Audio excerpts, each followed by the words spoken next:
పరమేశ్వరానుగ్రహంగా సనాతన ధర్మము యొక్క వైశిష్ట్యము, దేవాలయ వ్యవస్థకి ఉండేటటువంటి ప్రాముఖ్యత. యథార్థమునకు మనమందరం ఏ విశ్వాసమునందు జీవిస్తున్నామో ఆ విశ్వాసమునకు ఉన్నటువంటిది సనాతన ధర్మము అనబడేటటువంటి పేరు. మతము అనేటటువంటి పేరు వాడబడలేదు. ఎందుకనంటే మతము అన్న మాటకి అర్థం ఏమిటంటే అభిప్రాయము అని ఒక అర్థం ఉంది. ఇది నా మతం అన్నాను అనుకోండి, నేను ఈ మతం బట్టి చెప్తాను నా మతం ఇది అన్న మాటకు అర్థం ఏంటంటే నా అభిప్రాయం ఇది అని.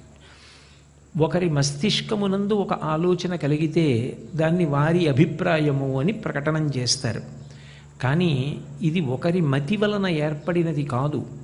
దానికి యథార్థమైనటువంటి పేరు సనాతన ధర్మము. సనాతనము అన్న మాటకు అర్థం ఏమిటంటే మీరు అత్యంత ప్రాచీనమైనది, ఈ సృష్టి ప్రారంభంలో ఏది ఉన్నదని, ఈ సృష్టి అంతా ప్రళయంలో లయం అయిపోయిన తరువాత కూడా ఏ ఒక్కటి మిగిలిపోతుందని భావన చేస్తాము.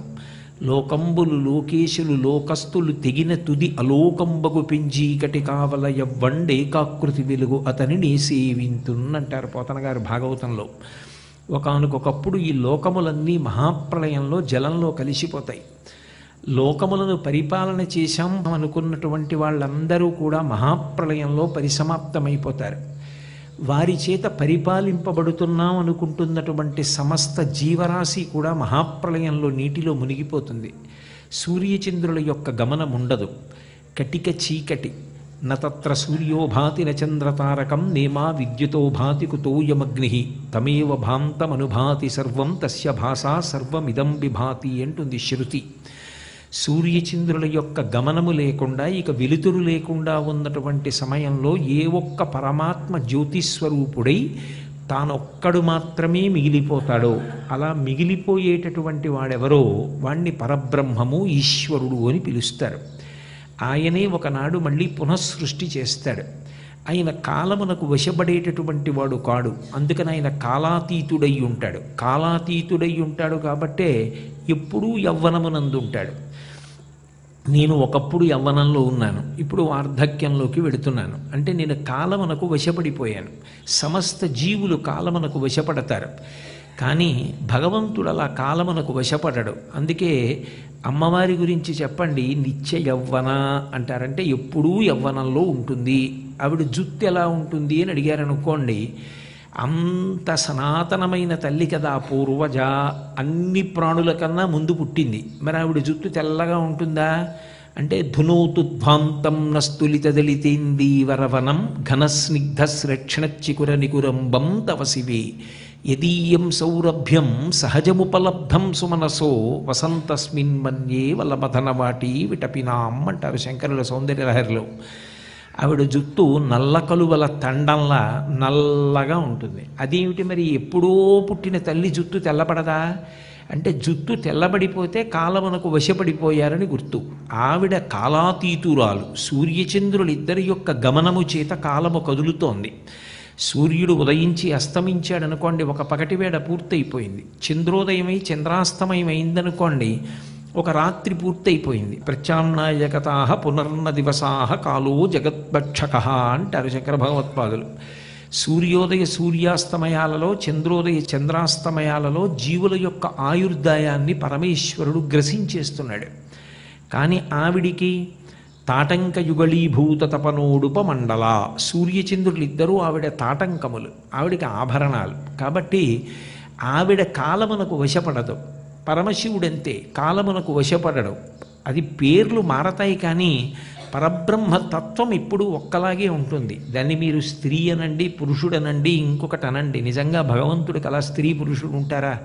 స్త్రీ పురుష నపుంసకమూర్తియును కాక తిర్య కమర నరాదిమూర్తియును కాక కర్మ గుణభేద సదసత్ప్రకాశి కాక వెనుక నన్నుయుతానగు విభుతలంతు అంటారు భాగవతంలో. అంటే కాంతి స్వరూపుడు. అటువంటి పరమాత్మని స్త్రీగా చెప్పండి, కాలమునకు వశపడదు. శంకరుడనండి, ఆయన కాలమునకు వశపడడు. అందుకే కాలమునకు వశపడే వాళ్ళందరూ ఆయనకి శిష్యులు. వశపడని ఆయన ఒక్కడు మాత్రం యవ్వనంలో ఉంటాడు. అందుకే చిత్రం వటతరోర్మూలే వృద్ధా శిష్య గురుర్యువ గురోస్తు మౌనం వ్యాఖ్యానం శిష్యాస్తు చిన్న సంశయా.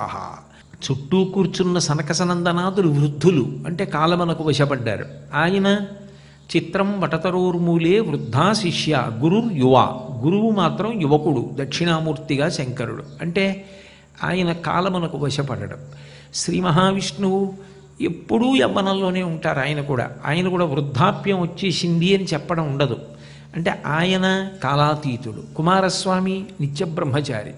విఘ్నేశ్వరుడు ఆయన పేరే పిళ్ళయార్ అంటారు తమిళనాడంతా, పెద్ద కొడుకు గారు. ఆయన ఎప్పుడూ అలాగే ఉంటాడు. అంటే వీళ్ళందరూ కాలమునకు అతీతమైన స్వరూపములై ఉంటాయి సుమా అని చెప్పడం. అందుకే శంకరాచార్యులు వారు పరమశివుడి గురించి చెప్పేటప్పుడు స్తోత్రం చేస్తూ ఒక మాట అంటారు, బ్రహ్మమస్తకావళి నిబద్ధతే నమశివాయ అన్నారు. ఆవళి అంటే వరుస, దీపావళి అంటే దీపముల యొక్క వరుస అని. బ్రహ్మమస్తకావళి నిబద్ధతే నమశివాయ.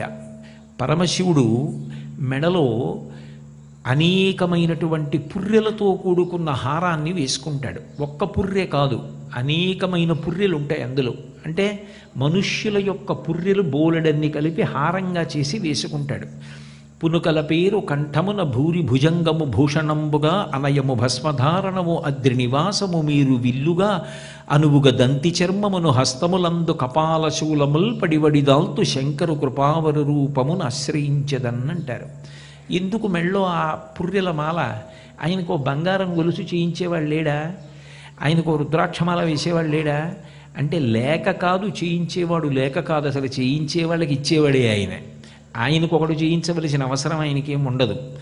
కానీ ఎందుకు వేసుకుంటాడు అంటే ఈ సృష్టి చెయ్యమని మొట్టమొదట బ్రహ్మగారిని సృజిస్తాడు. వేదం ఇచ్చి ఈ లోకములను సృజించమంటాడు.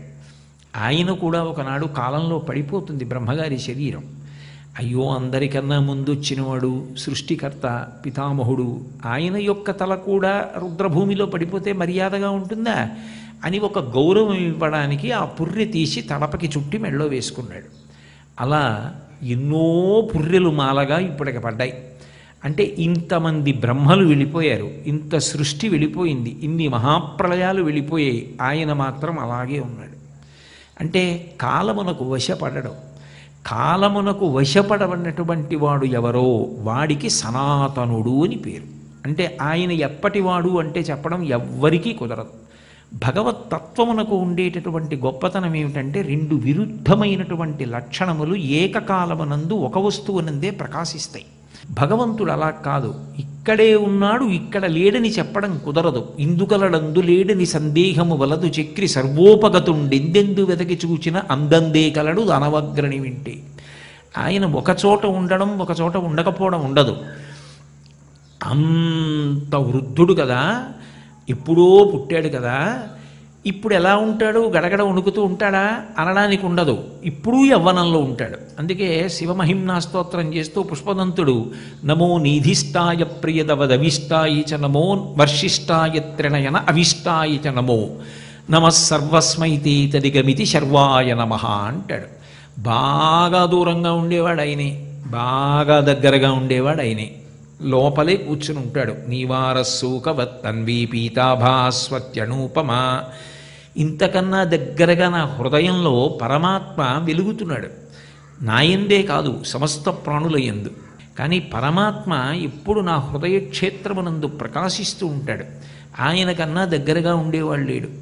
ఆయన ఎక్కడో కైలాసంలో ఉంటాడనుకుంటే నాకన్నా అమాయకుడు లేడు, కాబట్టి ఆయనకన్నా దూరంగా ఉండేవాళ్ళు లేడు. ఆయనకన్నా వృద్ధుడు లేడు, అందరికన్నా ముందు పుట్టాడు. ఆయనకన్నా యువకుడు లేడు, ఎప్పుడూ కాలానికి లొంగడు. అందుకే విరుద్ధ స్వభావముల ఎవరి యందు ప్రకాశిస్తాయో వాడు భగవానుడు. అటువంటి భగవానుడు సనాతనుడు. సనాతనుడు అంటే ఇప్పటివాడు అని చెప్పడం కుదరదు. మీకు తేలిగ్గా చెప్పాలంటే ఒక్కటి చెప్తాను, జ్ఞాపకం పెట్టుకోండి. చాలా తేలికగా మీరు పట్టుకోవలసిన మాట చెప్తున్నా. మాయా జగత్, దీనికి అర్థం ఏమిటంటే జనన తేదీ ఉన్నది అంటే అది జగత్తులోకి వస్తుంది. జనన తేదీ ఉందనుకోండి, ఈ శరీరం ఉంది, దీనికో జనన తేదీ ఉంది, ఇది ఒక రోజున పుట్టింది, అంతకుముందు ఇది లేదు. ఒక రోజున పుట్టింది, అని జనన తేదీ ఉంటే అది వెళ్ళిపోయే తేదీ కూడా ఉంది. అది వెళ్ళిపోతుంది ఎప్పుడో అప్పుడు. జాయతే గచ్చతే, ఏది వచ్చి వెళ్ళిపోతోందో అదంతా జగత్. వచ్చి వెళ్ళిపోయేదానికి ఎవడు కదలకుండా వెళ్ళిపోకుండా ఆధారమై ఉన్నాడో వాడు జగన్నాథుడు, జగదీశ్వరుడు.